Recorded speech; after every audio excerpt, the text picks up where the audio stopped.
Hello there, guys. Welcome to second grade this year. I'm Miss Bass. This is Miss Riser. We want to make this video to give you a few things to expect, introduce ourselves to you, and tell you how school's going to go this year. Okay, so we're going to just talk a little bit about some of the expectations, some of the rules, a look at what the day will be like, and just a few things like that. And of course, if you have any questions, don't hesitate to contact us. The kids will go to recess this year. They will go to PE. Things will obviously be a little bit different as far as how we transport them to and from there, as far as keeping the safe social distancing and whatnot, but they will still have those opportunities for learning.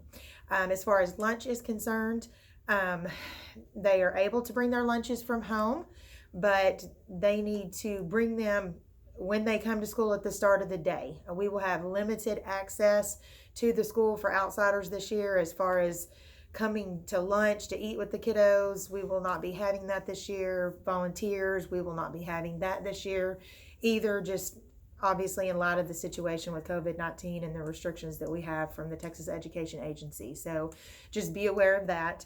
We understand emergencies happen. Maybe a kid forgets a lunch and you've got to bring a lunch up. We get that, but just wanted to make sure that you are aware that no lunchtime visitors this year. Along the lines of that is snack. We will have a snack time at the end of the day, and the kiddos are able to bring in their own snacks.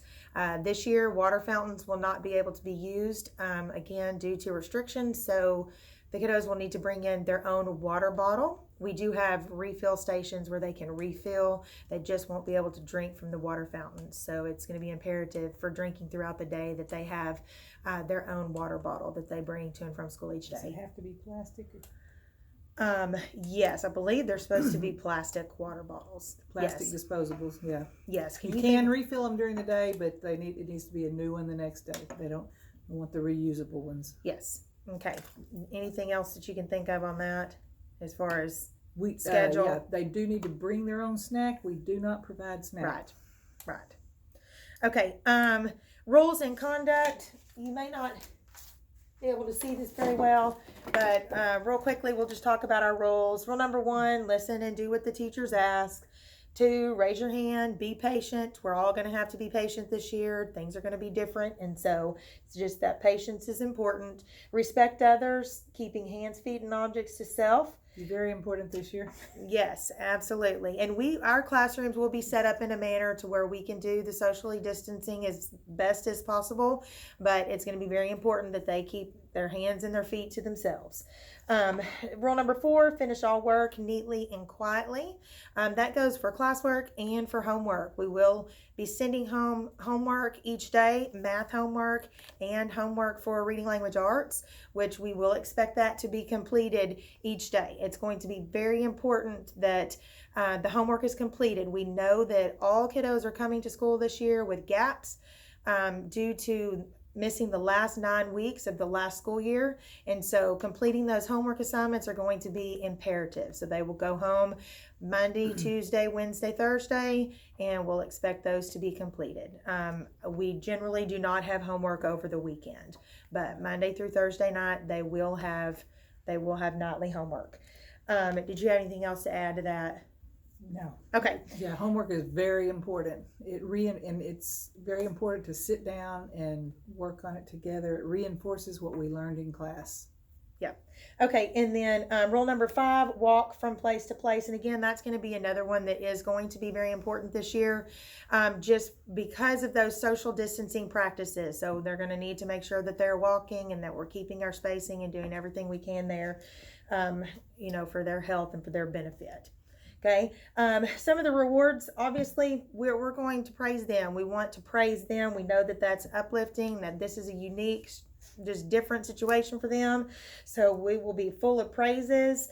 Other rewards, greater learning. If they are participating and following directions and doing what they're supposed to be doing, they're obviously going to be having greater learning going on. Third, they'll have a joyful day. Obviously, when we're being obedient, doing the things that we're supposed to be doing, that's when we find joy. We'll send, good notes and things like that home, and obviously we're going to make that learning fun.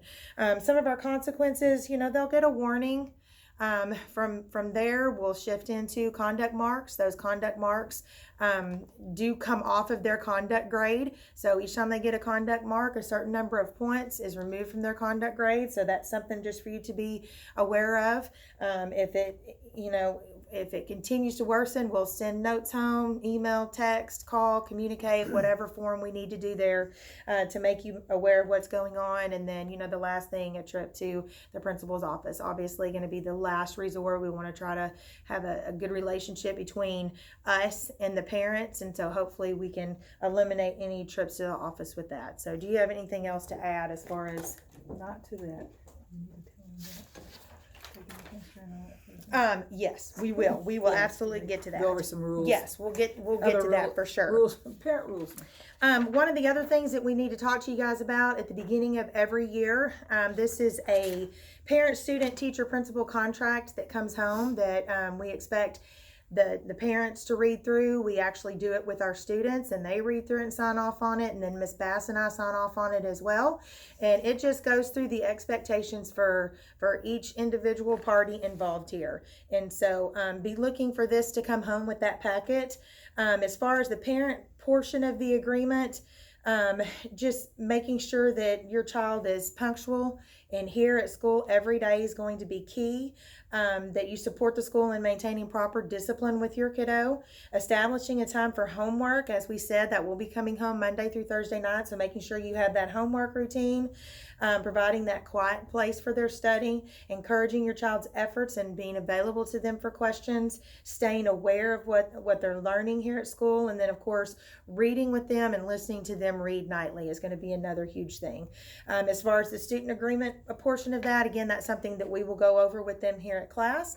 And as far as Ms. Bass and I are concerned, we will be responsible for providing homework assignments for the students to reinforce what we've done here at school, providing individual help to each student as necessary, providing assistance to you as the parents with any way we can to help you with assignments that come home or with questions you have about things done here at school, and then just encouraging students and parents by making sure you have all the information you need, also sending home progress reports every 3 weeks, so be looking for those, and then using just special activities and lessons in our classroom that make learning enjoyable and safe for the students.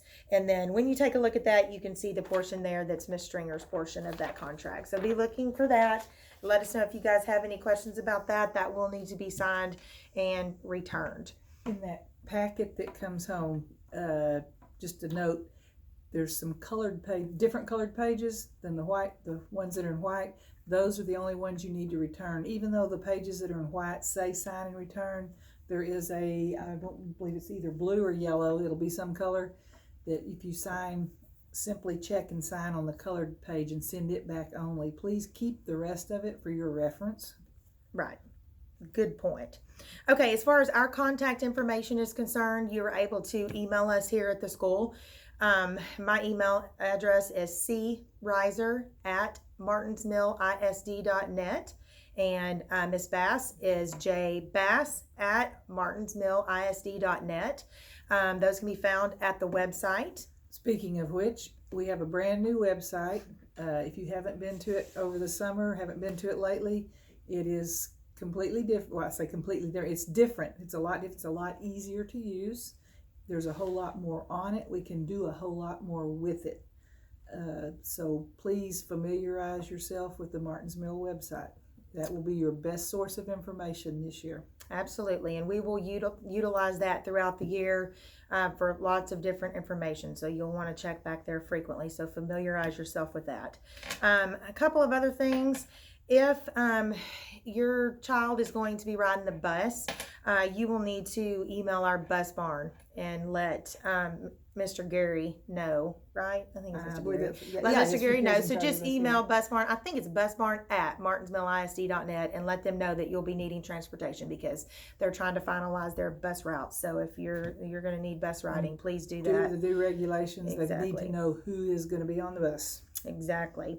Another thing, according to the Texas Education Agency, families are responsible for doing a temperature check at home prior to coming to school and going through a list of those things that the CDC has put out there as far as signs or symptoms of potentially having the COVID illness. So please make sure that you are doing that temperature check before they arrive at school each day. We will not be able to take everyone's temperature as they come in the door, so please, parents, take your child's temperature. If they have a fever, please keep them at home. Yes, and you will need to let Nurse Amber know that. I know in the past you've been able to just communicate and contact the teachers and say, hey, my kiddo's not going to be there for this reason or that. But if it's an illness situation, Nurse Amber has to track all of those, so you're going to make sure that you contact her and Either let by her phone or know. email. Phone or email. Absolutely. Okay, supplies. Each student is going to have their own supplies. They will sit at their own desk each day. So the students will not be switching classes this year. Miss Bass and I will be switching classes so that there's no changing, interchange, community supply, none of They'll be that. at their own desk all day, same desk all day. So they'll have all of their own stuff. So you may want to make sure that when you get your supplies that you go ahead and write their names on everything just in case, but they will have their own supplies at their desk with them. When they go to art, they will take their supplies to art with them. No community anything for us this year. Did you have anything to add to that? Yeah, and I don't remember if we put pencil box on their supply list or whatever. No, because they have pencil pouches. yes. So on the your supply pouches list, will be a little easier to use. yeah, you should have noticed the supply pouch, and those will go in your binders, and we will get those set up on the first day of school. We have a couple of options for you for dropping off school supplies. On Monday, the 17th at 6 o'clock, there's an opportunity for second grade parents to drop off supplies that night if you choose to. You do not have to. The students can arrive at school on the first day with those supplies, and we will get them all set up and take care of all that. But if you choose to drop them off in advance, it is drop off only. So you'll literally pull up behind the school, drop the supplies, and pull out. Their name is on it. We'll put it on their desk. Yes, so that's an option for you there if you'd like to do that with your kiddo's supply list. Other thing to note on that, I know in the past, first day of school, parents have been allowed to walk their kiddos to the classrooms. Again, due to regulations and due to certain circumstances, we are not going to be able to do that this year. So your kiddos will have to literally be dropped off in the drop-off line in the back, and we will escort them and get them to their classrooms with their supplies. Anything to add there? Not that I can think of. Okay, drop off is going to be the same. You can drop off as early as 7:45. Doors will open at 7:45. They can go to the cafeteria at that time. If they do breakfast, they'll go there Please then. do not drop them off early. Yes, because the doors are locked and they're not supervised, and really everything is going to be locked down. COVID regulations, please don't bring them early. Yes, it's going to be locked down up here. Now, afternoon pickup is going to be quite a bit different this year, and it's going to be one of those things that once you get into the groove of it, you'll figure it out. But all car riders will be picked up at the main building going behind, just like we did during remote learning beginning after spring break last year when you had to come through the back of the school through lines back there. That is how we will do after school pickup. Everybody will funnel through those. I know it sounds like it's going to be crazy, but once we get in our groove and get that done, it's going to be safer for everyone. So there'll be no pickup this year at the 3rd through 6th grade building. So everybody will come through this one building for car rider pickups. Also, even if you have a sibling at the 3rd through 6th grade buildings, you still have to pick up. Right, they will come over here to their younger sibling, and they will be picked up over here. So again, no pickup at the 3 through 6 building this year. So we need to make you aware of that. Also, no walk-up pickups. We know a lot of you used to park out in front or even park over at the Bridge Fellowship and walk over here to pick up your kiddos. There will be none of that due to certain restrictions in COVID-19 right now. There will be none of that allowed. So you will need to go through the pickup line at the back of the school. Okay? Any other I don't have anything else to add to that. No. And guys, we'll just work it out. It's going to be a great year. It's going to be a great year. It'll all work. We don't have all the answers at the moment, but it'll work. Yeah, Miss Bass and I are super excited to start the year. We're excited about all the kiddos that are coming back. I know I've talked to several of you, and your kiddos are excited, and you're excited, and so we're just ready to get it rolling. It's going to be different, but And we are not required to, our age group is Yes. not required to wear masks. That's correct. Now I know that on If the you school wish to, you may. but right, we're I not know on required the to school wear them. supply list it was added at the bottom, but it is not a requirement for this age. You can If you choose to, you can, but not required. So that was another good point. So I think that's about all we have for right now. There may be other things, and if so, we will send that information out to you. We're going to need to get some information from each of you as far as the first day of school transportation for your kiddo, and then for the remaining of the year. So you may be hearing from us for that information. But as I said, if you have any questions, absolutely email us, or you can call the school. Do you know that number off? 479-3706. All right, 903-479 3706. 3706. So we're here, we're available. 3706. We're here, we're available. So let us know if you have any questions. Again, we're super All right. excited. Looking forward to a great year. All right. Despite